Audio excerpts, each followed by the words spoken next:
तो हाय दोस्तों, आज की वीडियो में हम बात करने वाले हैं अक्षरा सिंह के बारे में, जिनको नॉर्थ अमेरिका में बेस्ट बिहारी का अवार्ड मिला है एक तरह से। क्योंकि Bihar Jharkhand association of north America द्वारा ये प्रोग्राम का आयोजन किया गया। वहाँ पे पवन सिंह का भी एक बहुत ही बेहतरीन छठ गाना बजा और बिहार झारखंड के कल्चर को दिखाने का प्रयास किया गया। और गाना आप सुन सकते हैं कि कौन सा गाना बजा है पवन स्टार पवन सिंह का। तो ये अवार्ड शो के बारे में आपको बता दें कि Bihar Jharkhand association of north America का स्थापना आज से 50 साल पहले हुआ था।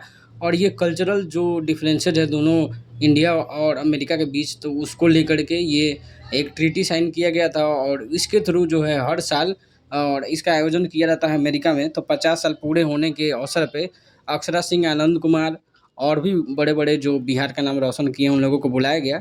और वहाँ पे अक्षरा सिंह को अवार्ड से भी सम्मानित किया गया, जो एक तरह से बिहार के लिए और भोजपुरी के लिए गर्व की बात है।